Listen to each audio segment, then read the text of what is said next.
Hi, thanks for joining us on Real Estate Insiders. I'm Danny Poulos with the Elite Lending Team at Fenby Mortgage.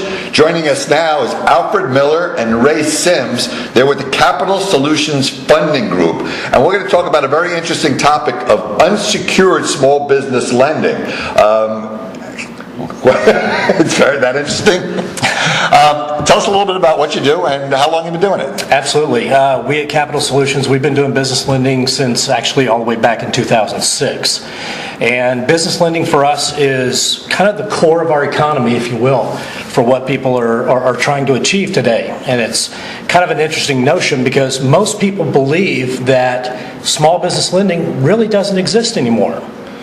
For most people, because they look at it from a bank standpoint and they know that the criteria are so difficult and the hurdles are so hard that very often people just aren't getting involved in lending at all. So how's it changed from the way it was, let's say, 2005, 2004? Sure. Back in 2005, 2004, lending was more open to the average individual. We all know that with the economy, banks have changed their standards. They've tightened some of the criteria. And what we've done is very unique in that marketplace is that we've opened back up small business lending to where it didn't exist previously to the average individual. So tell us how they would do it before. They would go in Small Business Administration, I guess? They would utilize either SBA loans, or if they had long-standing relationships with their bank or lending institution, often they could leverage those relationships and turn that into lending. Today, it's much different. The credit criteria is much more difficult for the average individual, and that's what kind of gave birth to our idea of hiring a consultancy agency like ourselves to go out on their behalf and secure the lending that they need when they need it. So I think, would you say that people find out, they go into their local lender they were used to seeing, that lender's hands are sort of tied in a lot of cases where they just can't meet the needs of what the client wants to do. Exactly. And it's kind of unique because in today's society, whereas back in 2005, 2006, the average person who wanted to start a business did so not necessarily out of necessity. They did it more out of the reasoning that it was something that they wanted to do. They wanted to further their lives, kind of take control of their lives, if you will. Today, it's very different. We're finding the average individual that's coming through for us is someone who, quite honestly, it's a necessity. They need to start a business to supplement income, and quite often it's due to the job market and the current economic standing. Right, so before it was just maybe an option that was out there that they might say, I've been meaning to do that, or I want to try it. Now they're sort of getting pushed to it and say, it's a definitive need. That's where I'm going to find my income. Absolutely. So, okay, so we've established it's different than going to the bank now. What's going to make it easier for them to qualify when they come to you guys for that kind of financing? Well, we've established a portfolio of lenders, which we've already established criteria for those lenders. So, let me kind of give you an example. The average individual who may go into their bank and let's say they're trying to raise $100,000. To do that would require a stack of paperwork that would probably reach higher than the ceiling, right? For us, having a network of lenders, we don't expose any one lender to any large amount, typically $15,000 to $20,000. So we may utilize 4 or 5 different lenders inside of that portfolio. Now, where that helps our client is we're able to actually help clients secure lending based on credit score. Now, this is unsecured lending, so there's no liens whatsoever, no UCC filings, and these are no documentation, no verification loans.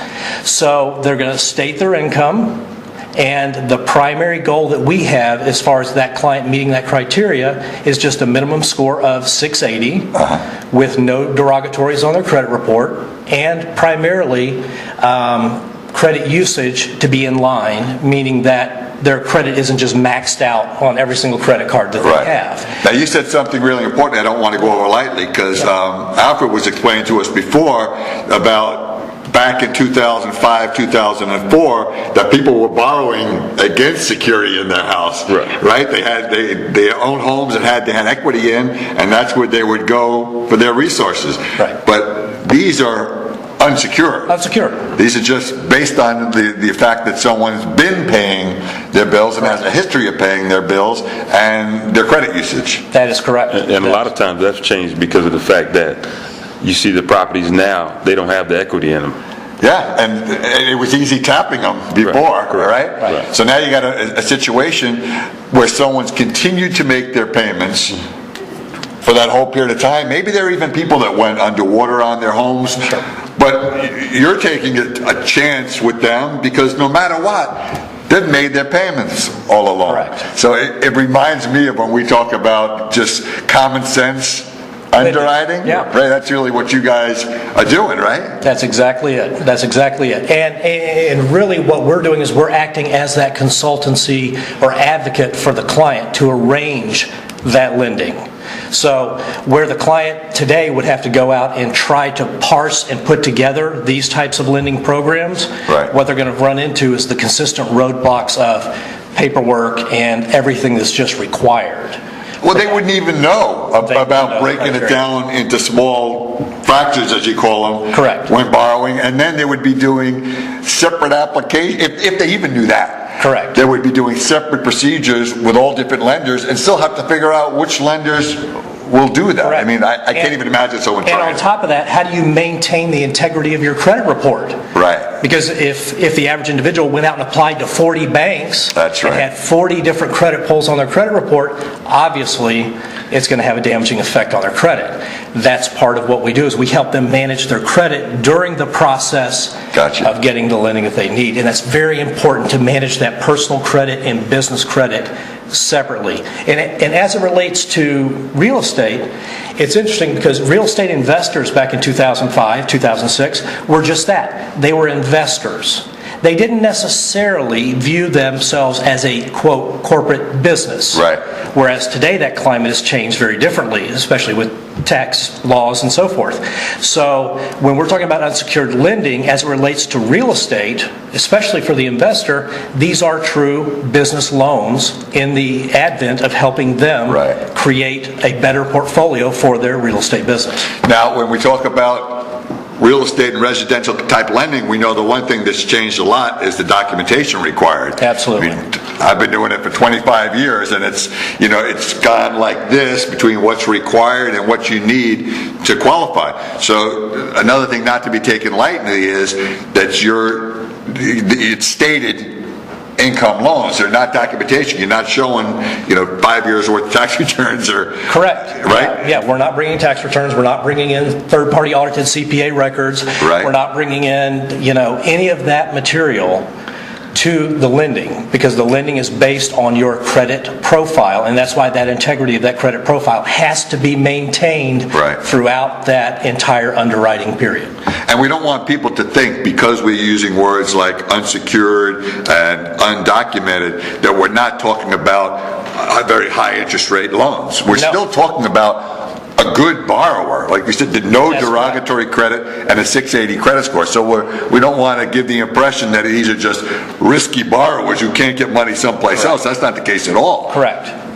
Not only are they not risky borrowers, but the interest rates that are associated to the loans are as competitive or more competitive than what they're typically going to find if they walk into their local branch. Right. And they're done, as you've explained, as revolving lines. That's correct. Right. So if we touch on real estate a little bit, if someone's in the business of acquiring bank-owned properties or foreclosure sale properties and then renovating them for resale, this is like the most valuable tool they could have. I'll tell you, and we've had such an outpouring from the investor real estate community in reference to this because it's one thing to acquire the property. Right. It's an entirely another thing to actually renovate, get it set to market, on the market, and sold. And so for the investor, as a scenario, if they go out and purchase a property, let's say it's $150,000, but they need $30,000 to actually renovate that property, to go back to the original lending institution that may have given you the note for $130,000 and say, I need an additional amount just to fix it up, it's not going to happen. That's where we come in. We can come in as that funding partner, if you will, to say, here's what we're going to do. We're going to lend you these funds for that purpose, and then as the client goes through, they rebuild or do whatever renovations that they need, sell the home, they repay the line is still open. They still have the ability to reuse those funds. Anyone doing that kind of thing, you have to be a critical part of their business plan. Absolutely. I mean, that's something they have to have in place if they want to have the business perpetuate itself and go from one property to the next, unless they're holding a lot of cash, or even if they are, having a revolving line at those kind of rates and not have to go through the mill of the paperwork that normally would be required. I would think that it's easy for you to find clients that need what you're providing. Absolutely, and especially since, one, real estate investing in and of itself from a banking standpoint is difficult. Real estate, restaurants, there's certain niche markets that they just don't like to get involved with, that we can have the client actually receive funds for. That's imperative, first of all. Second of all, what if they're brand new to real estate? Could you imagine walking into your bank and saying, I've never bought an investment property before, but I'm going to take a shot with you? Okay, we can actually do that for businesses outside of real estate, franchises, small business startups. These are our specialties. So even if you don't have the experience necessarily, that might be required by your lender to say, well, let's see if you've done this for a few years and let's see the P&Ls and the returns on what you've done. We can actually get that done from the start. You know what? You bring up a very important point before we run out of time. If you're in the business of helping other people develop businesses or franchising kind of things, you're the type of person you want to have brought in from the beginning, because that's a service you're going to need to offer to the people that are trying to build their businesses, right? So that's a good market for you also. And once again, maintaining that credit is going to be imperative to the starting of that business, because there's going to be other merchant accounts and things like that that they're going to have to acquire. So they can't just go out and utilize their credit and highly leverage it, and then all of a sudden their scores drop tremendously, because then they won't be able to fund the business in the later years. And the fact that you're spreading it out over a number of lenders rather than having max out one credit line. I mean, we all know that from being in the lending business. And it allows them to manage their cash flow through multiple lenders. That's unbelievable. All right, Alfred, Ray, tell people how they can reach you to learn more about what you do if they have any other questions. What's the best way to contact you? The best way to contact us is either you can phone us directly, and our toll-free number is 888-918-8840. I apologize. That's all right. Also, you can contact us directly through our website, which is www.mycapitalsolution.com. Great. And they can just click on, and if you have any questions, or you can certainly apply right there on the website, we're there to serve you. Absolutely fantastic. Thanks so much for joining us today. This is great information.